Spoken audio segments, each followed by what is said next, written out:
Fantastic Mr. Fox by Roald Dahl, Chapter 15. Bean's Secret Cider Cellar. Mr. Fox examined the wall carefully. He saw that the cement between the bricks was old and crumbly, so he loosened the brick without much trouble and pulled it away. Suddenly, out from the hole where the brick had been, there popped a small, sharp face with whiskers. Go away, it snapped. You can't come in here. It's private. Good Lord, said Badger, it's Rat. You saucy beast, said Mr. Fox. I should have guessed we would find you down here somewhere. Go away, shrieked the Rat. Go on, beat it. This is my private pitch. Shut up, said Mr. Fox. I will not shut up, shrieked the Rat. This is my place. I got here first. Mr. Fox gave a brilliant smile, flashing his white teeth. My dear Rat, he said softly, I'm a hungry fellow, and if you don't hop it quickly, I shall eat you up in one gulp. That did it. Rat popped back fast out of sight. Mr. Fox laughed and began pulling more bricks out of the wall. When he had made a biggish hole, he crept through it. Badger and the smallest fox followed him in. They found themselves in a vast, damp, gloomy cellar. This is it, cried Mr. Fox. This is what? Said Badger. The place is empty. Where are the turkeys? Asked the smallest fox, staring into the gloom. I thought Bean was a turkey man. He's a turkey man, said Mr. Fox. But we are not after turkeys now.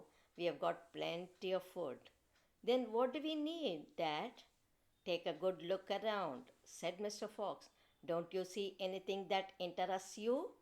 Badger and the smallest fox peered into the half darkness.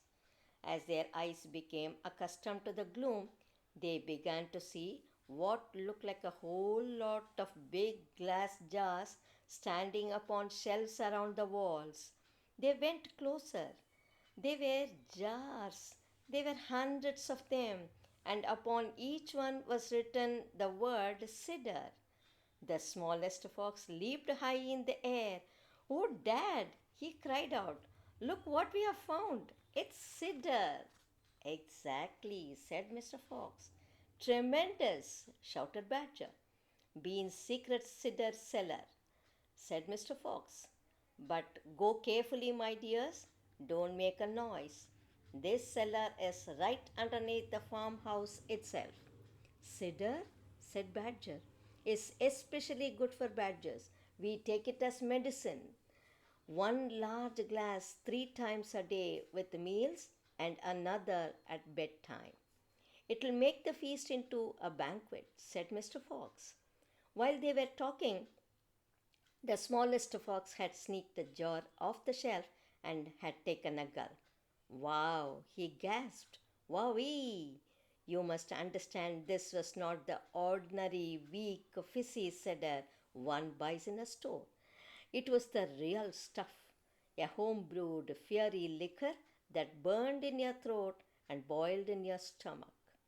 Ah, gasped the smallest fox, this is some cider.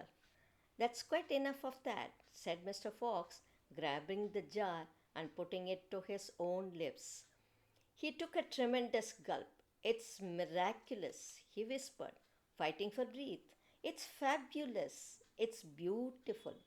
It's my turn, said Badger, taking the jar and tilting his head well back.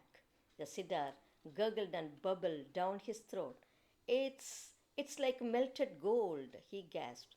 Oh, Foxy, it's like drinking sunbeams and rainbows. You're poaching, shrieked Rat. Put that down at once. There'll be none left for me. Rat was perched upon the highest shelf in the cellar, peering out from behind a huge jar. There was a small rubber tube inserted in the neck of the jar, and Rat was using this tube to suck out the cider. You're drunk, said Mr. Fox. Mind your own business, shrieked Rat, and If you great clumsy brutes come messing about in here, we'll all be caught.